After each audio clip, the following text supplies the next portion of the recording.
Hello दोस्तों, आज इस YouTube चैनल का ये पहला वीडियो है। इसमें हम लोग बेसिक मैथ पढ़ेंगे, जो कि पहला चैप्टर का नाम है वास्तविक संख्या। इसमें हम लोग एकदम बेसिक से जीरो लेवल से स्टार्ट करेंगे। तो चलिए स्टार्ट करते हैं कुछ परिभाषा के साथ। तो सबसे पहला परिभाषा है प्राकृत संख्या। प्राकृत संख्या क्या है? गिनती की ही संख्या को हम प्राकृत संख्या कहते हैं। तो गिनती की संख्या को प्राकृत संख्या कहते हैं। तो बचपन में गिनती कहाँ से स्टार्ट किए थे? जैसे देखते हैं, बचपन में हम गिनती स्टार्ट किए थे 1 2 3 4 5, इसी तरह करते करते 100 तक गए थे। इसका मतलब ऐसा थोड़ी है कि 100 के बाद गिनती खत्म हो गया तो फिर 500 का नोट कहाँ से आया।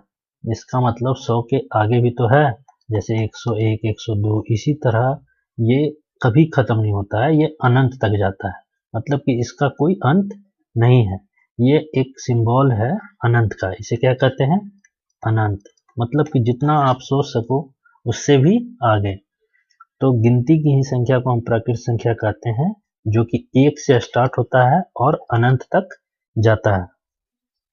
इसे नेचुरल नंबर कहते हैं इंग्लिश में, इसलिए n द्वारा सूचित किया जाता है। अब इसका कुछ और एग्जाम्पल देखते हैं कि कौन प्राकृत संख्या है और कौन नहीं है। जैसे कि 104 ये प्राकृत संख्या है? हाँ है। इसी तरह ये प्राकृत संख्या है? हाँ है।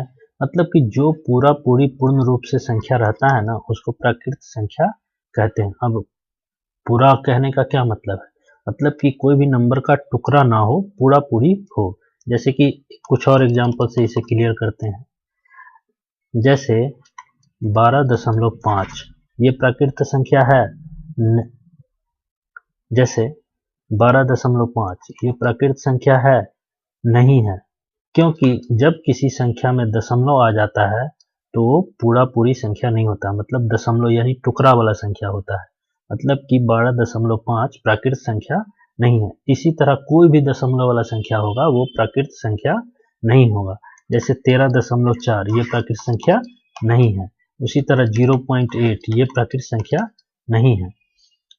उसी तरह आइए अब हम देखते हैं, जैसे कि 3/4 ये बटा वाला यानी भिन्न का रूप में जो भी संख्या होता है वो प्राकृत संख्या नहीं होता है। कोई भी संख्या जब बटा में हो वो प्राकृत संख्या नहीं होता है। तो 4/3 ये भी प्राकृत संख्या नहीं है। अब जैसे कि 7/8 ये भिन्न वाला रूप है तो ये प्राकृत संख्या नहीं है। जैसे 8/2 ये भिन्न का रूप है लेकिन ये कट जा रहा है ना, 2 चौको 8, यानी इसका आंसर तो आ रहा है 4, मतलब कि ये प्राकृत संख्या है। तो उसी तरह जितना भी भिन्न वाला होता है वो प्राकृत संख्या नहीं होता है, और दशमलव वाला भी प्राकृत संख्या नहीं होता है।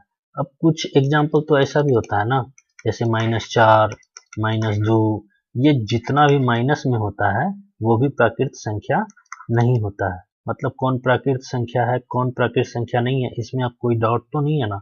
नहीं है। अब ये बताओ, जीरो प्राकृत संख्या है? तो जीरो, अब जैसे प्राकृत संख्या देखो कहाँ से स्टार्ट हुआ है।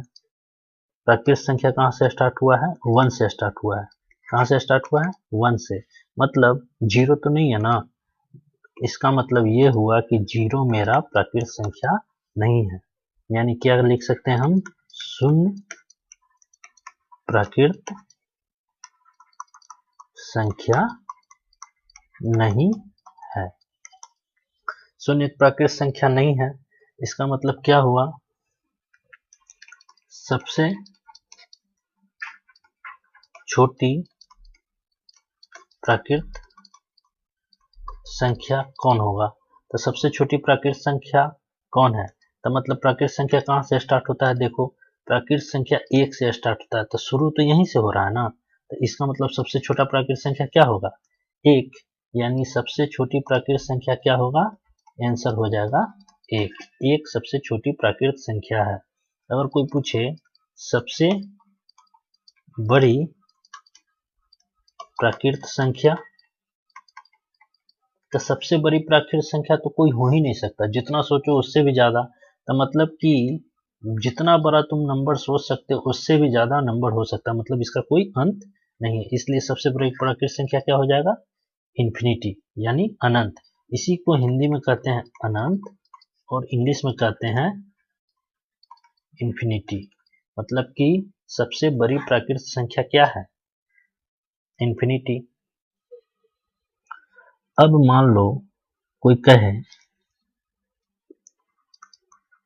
प्रथम 5 प्राकृत संख्या लिखें। क्या है? प्रथम 5 प्राकृत संख्या लिखें। तो हम प्राकृत संख्या लिखना शुरुआत कहाँ से करते हैं? 1 से। 1 2 3 4 5 6, इसी तरह करते करते ये जाता है अनंत तक। तो प्रथम का मतलब हुआ कि शुरू से, मतलब क्या हुआ? शुरू से। तो शुरुआत कहाँ से हो रहा है? 1 से। तो हमको क्या कह रहा है? प्रथम 5 प्राकृत संख्या लिखें।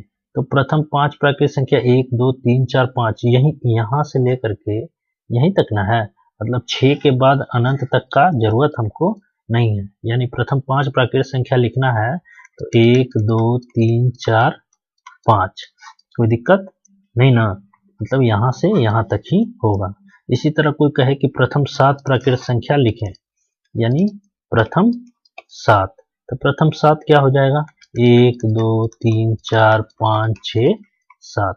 तो इस तरह प्रथम 5 प्राकृत संख्या या प्रथम 6 प्राकृत संख्या या प्रथम 7, कितना भी प्राकृत संख्या हो उसको लिख सकते हैं, कोई दिक्कत नहीं है। हालांकि ये पूछता नहीं है, लेकिन इससे धीरे धीरे हम बेसिक से आगे की ओर बढ़ते जाएंगे। प्रथम 5 प्राकृत संख्याओं का योगफल बराबर क्या होगा? मतलब प्रथम 5 प्राकृत संख्याओं का योगफल क्या होगा? तो सबसे पहले हम ये देखते हैं कि प्रथम 5 प्राकृत संख्या तो लिखने आ गया, का योगफल। योगफल क्या होता है भाई? तो योगफल मतलब कुछ नहीं होता है, जोड़ होता है। मतलब सभी संख्याओं का जोड़ ही क्या कहलाता है? योगफल। तो पहले प्रथम 5 प्राकृत संख्या, तो इसे तो अभी लिखने आ गया 1 2 3 4 5। तो कह रहा है प्रथम 5 प्राकृत संख्याओं का योगफल, यानी सबको जोड़ दो। 1 + 2 + 3 + 4 + 5। अब सबको जोड़ देंगे, 2 1 3 3 6 4 10 5 15, यानी प्रथम 5 प्राकृत संख्याओं का योग कितना आया? 15। इस टाइप का क्वेश्चन बहुत आसानी से बन जाएगा। अब इसी तरह आएगा क्वेश्चन कुछ, प्रथम 7 प्राकृत संख्याओं का योग बराबर क्या होगा? तो प्रथम 7 पूछ रहा है, तो इसी तरह 1 + 2 + 3 + 4 + 5 + 6 + 7 हो गया ना 7। तो सभी 7 तक के संख्याओं को लिखेंगे और जोड़ देंगे, जो मेरा आंसर आएगा वो मेरा आंसर हो गया। तो कोई दिक्कत नहीं। तो अब इसके आगे चलते हैं कि ये तो प्रथम 5 प्रथम 3 प्रथम 4 6 7 ये सब तक तो जोड़ सकते हैं, लेकिन अगर कोई हमसे पूछ दे कि प्रथम 20 प्राकृत संख्याओं का योगफल बताएं, प्रथम 50 प्राकृत संख्याओं को योगफल बताएं, अब जोड़ने के लिए तो जोड़ देंगे एग्जाम में, लेकिन क्या होगा मेरा कि पूरा समय बर्बाद हो जाएगा, पूरा समय चला जाएगा। इसी के लिए जहां कुछ प्रॉब्लम क्रिएट होता है, इसी सब चीज के लिए क्या बना है? फार्मूला बना है। तो प्रथम अब एक क्वेश्चन जैसे कि लिख देते हैं, प्रथम 20 प्राकृत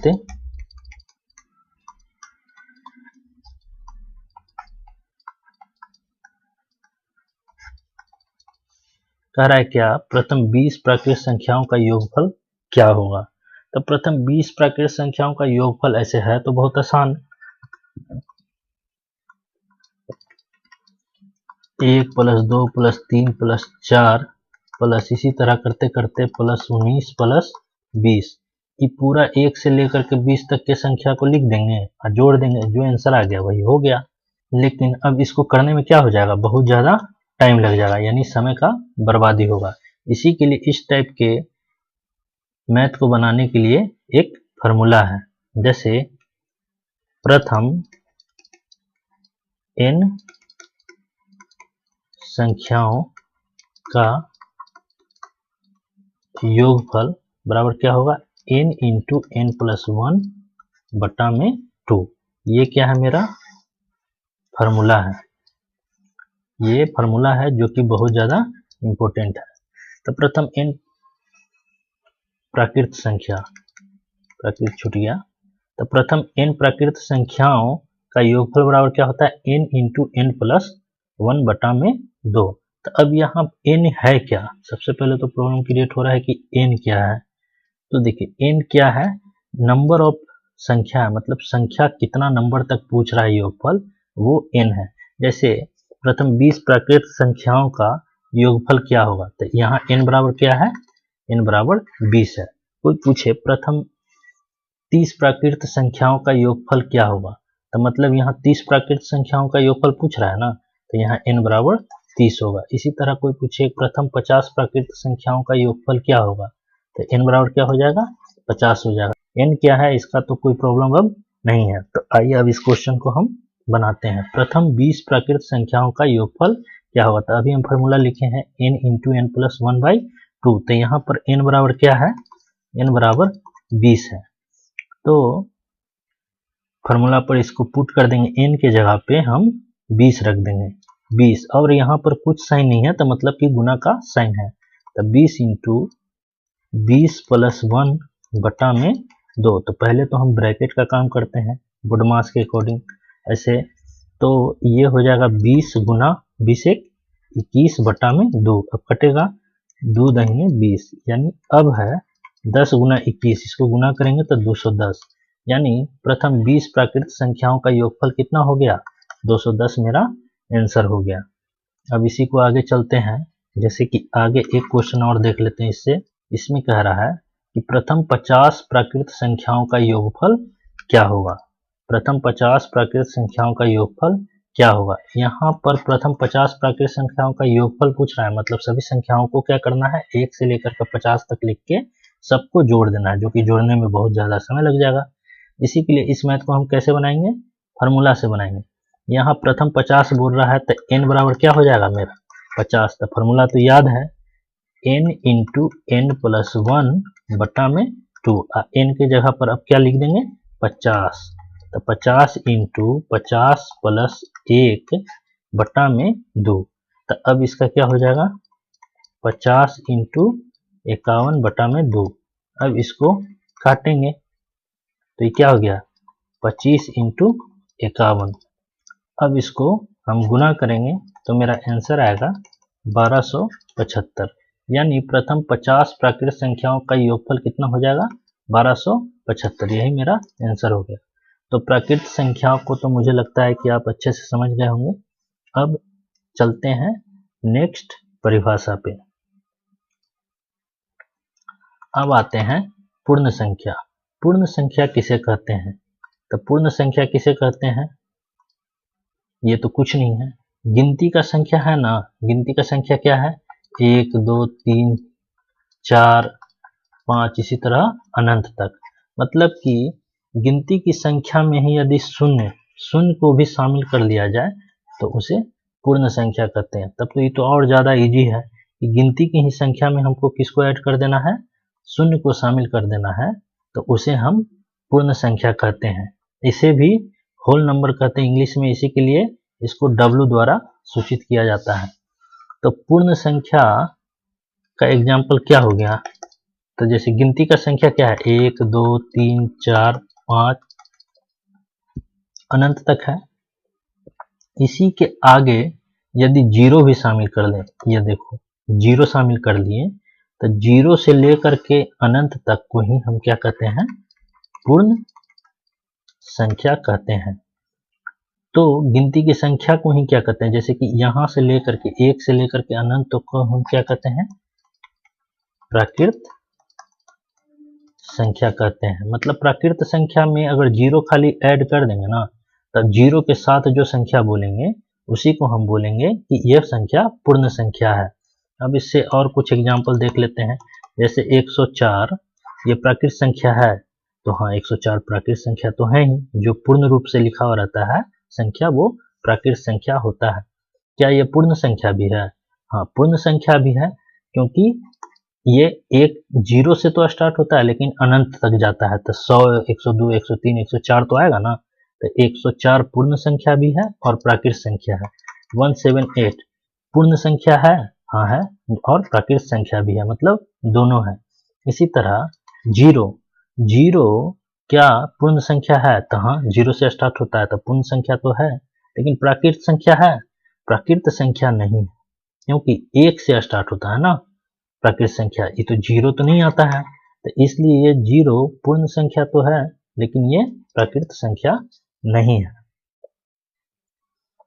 चलो ठीक है, इसी तरह पूर्ण संख्या जो माइनस वाला जितना संख्या रहेगा वो जैसे प्राकृत संख्या नहीं होता है, उसी तरह पूर्ण संख्या भी नहीं होता है। इसी तरह बटा वाला जितना संख्या होता है वो भी पूर्ण संख्या नहीं होता है, ना पूर्ण संख्या होता है और ना ही प्राकृत संख्या होता है। तो बस जितना प्राकृत संख्या रहता है वही रहता है, बस इसमें एक तो 0 ऐड हो जाता है। चलिए इससे रिलेटेड एक क्वेश्चन भी है जो कि यहाँ देखते हैं। 2 क्वेश्चन यहाँ लिखे हैं हम। क्या सभी प्राकृत संख्या पूर्ण संख्या है? और दूसरा क्या क्वेश्चन है, क्या सभी पूर्ण संख्या प्राकृत संख्या है?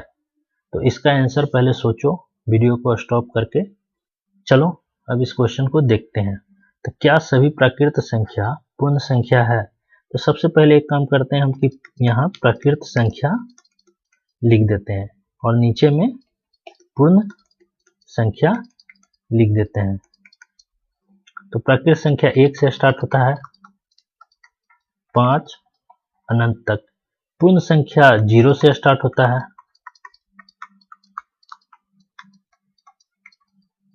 अनंत तक जाता है। तो कह रहा है क्या, अब पहला क्वेश्चन को अच्छे से पढ़ते हैं। क्या सभी प्राकृत संख्या पूर्ण संख्या है? तो प्राकृत संख्या तो 1 से स्टार्ट होता है। तो देखो, एक प्राकृत संख्या है जो कि पूर्ण संख्या में भी है, 2 प्राकृत संख्या इसमें है जो कि पूर्ण संख्या में भी है, 3 प्राकृत संख्या इसमें है जो इसमें भी है पूर्ण में भी, 4 भी दोनों में है, 5 भी दोनों में है, 6 तो हम लिखे नहीं है, लेकिन 6 7 इसी तरह करते करते ये इन्फिनिटी तक है, ये भी 6 7 करते करते इन्फिनिटी तक है। अगर मान लो 6 है, प्राकृत भी है और पूर्ण भी है, इसी तरह इन्फिनिटी तक दोनों में है। तो क्या है, कोई भी वैसा संख्या बचा प्राकृत संख्या का जो पूर्ण संख्या में नहीं है? तो ऐसा कोई संख्या नहीं है ना जो प्राकृत संख्या है लेकिन पूर्ण संख्या नहीं है। मतलब कि क्या सभी प्राकृत संख्या पूर्ण संख्या है? तो हाँ है, सब है ना, जितना भी प्राकृत संख्या का नंबर है वो सारा पूर्ण संख्या में तो है ही। इसका मतलब क्या कहेंगे, हाँ है। अब दूसरा क्वेश्चन देखते हैं। क्या सभी पूर्ण संख्या प्राकृत संख्या है? तो देखो, क्या सभी पूर्ण संख्या, अब पहले 1 से देखते हैं। देखो 1 इसमें भी है, इसमें भी है, 2 इसमें है, इसमें है, 3 इसमें इसमें भी है, इसी तरह इधर जाते जाते इन्फिनिटी इसमें भी है, इन्फिनिटी में है। मतलब कि 1 से लेकर के अनंत तक जो भी पूर्ण संख्या है वो सारा प्राकृत संख्या में तो है, लेकिन एक दिक्कत यहाँ ये हो रहा है कि 0 इसमें है लेकिन 0 इसमें नहीं है। तो सब तो नहीं ना होगा, 0 तो एक ठोठा गया प्राकृत संख्या में। तो इसका मतलब क्या हुआ कि क्या सभी पूर्ण संख्या प्राकृत संख्या है? नहीं, ये क्या हो जाएगा, नहीं, क्योंकि शून्य प्राकृत संख्या में शामिल नहीं है। तो समझ में आया बात? मतलब कि जितना भी प्राकृत संख्या है वो पूर्ण संख्या तो है, लेकिन सभी पूर्ण संख्या प्राकृत संख्या नहीं है। चलो ठीक है, अब इससे आगे का जो परिभाषा है वो हम नेक्स्ट क्लास में देखेंगे।